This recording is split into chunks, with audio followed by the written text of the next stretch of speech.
اهلا بيكم، معاكم محمد خالد في قناه دواك موجود. هنتكلم النهارده عن السعال الديكي، مرض السعال الديكي وايه هي اسبابه واعراضه وعلاجه وتشخيصه، وكمان المصل بتاعه بيتاخد امتى بالنسبه للاطفال والكبار، وهل ادويه الكحه مفيده في المرض ده ولا لا. بس طبعا قبل ما نبدا ما تنساش تعمل لايك للفيديو ولايك للصفحه بتاعتنا على الفيسبوك وسبسكرايب في القناه وتعمل لي فولو على الانستجرام لو بتحب الانستجرام يعني. طيب ايه اول حاجه؟ هو السعال الديكي ده بيجي ازاي؟ السعال الديكي ده من اسمه بيكون مرض بيصيب الجهاز التنفسي، بيسبب كحة شبه كحة صياح الديك. بتكون بتحصل امتى؟ بتحصل بعد اسبوع من لما البكتيريا اللي اسمها بورديتيلا بيرتاسيس بتصيب الجهاز التنفسي بتاعك.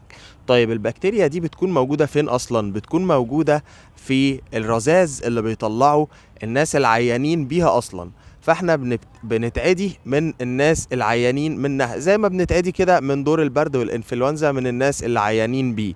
فالبكتيريا دي بتكون موجودة عند الناس اللي عيانين بيها، وبينقلوها من خلال العطس والكحة للأشخاص السلام التانيين، وبتتنقل لهم عن طريق الجهاز التنفسي وبتدخل بقى تعمل المشاكل بتاعتها. طيب مين اللي نقدر او اللي مش هيحصل له مشاكل؟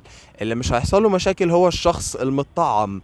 الشخص المطعم بتطعيم الثلاثي اللي هو اسمه ديفتيريا تيتانوس بيرتاسس اللي هو الدي تي بي. ده اختصار الديفتيريا تيتانوس بيرتاسس، او اللي هو التطعيم الثلاثي اللي بيحميك من 3 امراض اللي هم الديفتيريا او الخناق بالعربي، والتيتانوس اللي هو التيتانوس باللغة العربية، والبرتاسس اللي هو السعال الديكي. فالاطفال كلهم في عمر شهرين و4 شهور. هو المصل ده 5 جرعات في عمر شهرين و4 شهور و6 شهور، وجرعة الرابعة من الشهر ال15 للشهر ال18، والجرعة الخامسة من سن 4 سنين لسن 6 سنين. دي جرعات بالنسبة للأطفال. طيب التطعيم ده المناعة بتاعته اللي بيعملها بتبتدي تقل في عمر 11 سنة كده. فبنحب ندي للأطفال اللي عندهم 11 سنة بوستر دوز أو جرعة تنشيطية، بحيث تنشط جهاز المناعة تاني لو دخل لها البورتيتيلا بيرتاسيس دي تاني من بره. كمان بنحب الكبار كمان برضو نتعامل معاهم بنفس الطريقة. كل 10 سنين نحاول نديهم جرعة تطعيم ثلاثي يحميهم من ال3 أمراض اللي قلنا عليهم دول. يعني كل 10 سنين نحب ندي للكبار التطعيم الثلاثي ده، فده حاجة كويسة. كمان بالنسبة للحوامل من الأسبوع ال27 لحد الأسبوع ال36 من الحمل بننصح الحوامل ان هم ياخدوا تطعيم الثلاثي ده علشان يحموا نفسهم. هؤلاء الامهات يحموا نفسهم ويحموا البيبي بتاعهم من هذه البكتيريا شديدة الخطورة بالنسبة للبيبي. ليه بقى شديدة الخطورة بالنسبة للبيبي؟ لان هو بيكون لسه ضعيف جدا، جهاز المناعة بتاعه لسه ضعيف، وكمان وهو لسه مولود ما بيكونش لسه خد التطعيم اللي هو الثلاثي اللي احنا اتكلمنا عليه ده. احنا قلنا جرعته بتبتدي شهرين و4 شهور و6 شهور، ومن 15 شهر ل 18 شهر، ومن 4 سنين ل6 سنين. فالبيبي اللي لسه مولود ده ما خدش التطعيم، فبالتالي لو جات له البكتيريا دي على طول هتتنقل له المرض ده اللي هو شديد الخطورة بالنسبة له. الطفل اللي لسه مولود ده مش هيقعد يكح بالطريقة دي، لا ده البكتيريا هتخش تقفله، مش هيبقى عارف يتنفس، وهيخش بقى في تشنجات وممكن لا قدر الله يموت.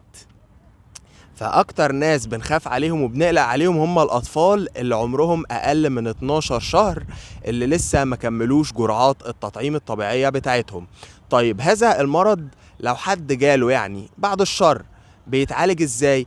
بيتعالج بالمضادات الحيوية، لان احنا قلنا اللي بيسببه بكتيريا اسمها بورديتيلا بيرتاسيس، واحنا عارفين ان البكتيريا علاجها المضاد الحيوي.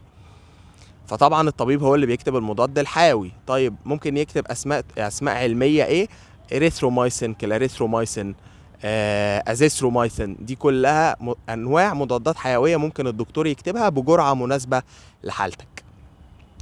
كمان ممكن يكتب ادويه زي السلفاميثوكسازول، ترايميثوبريم برضو ممكن يكتبه.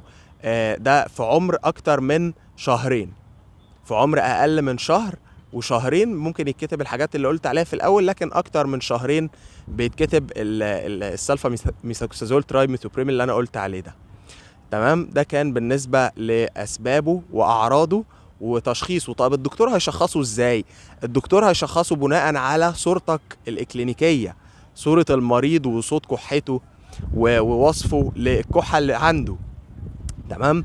طيب هل ادويه الكحه بتفيد في هذا المرض؟ لا، ادويه الكحه لا تفيد في مرض السعال الديكي، وبالتالي ادويه الكحه مش مرغوب فيها ولا يحبذ ان هي تعطى او تؤخذ في حاله السعال الديكي.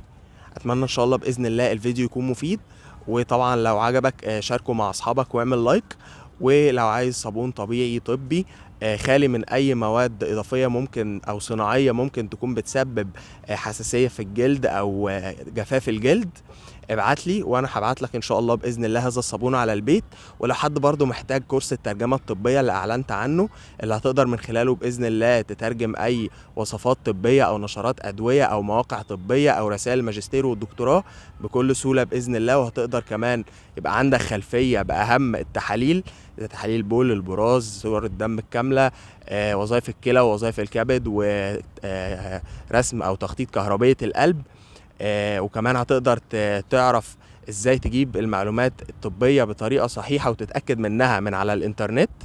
كل ده في كورس الترجمة الطبية. فلو انت محتاجه برضو اكتب لي في التعليقات وهتواصل معاك وابعت لك هذا الكورس بإذن الله. اشوفكم الفيديو القادم ان شاء الله، والسلام عليكم ورحمة الله وبركاته.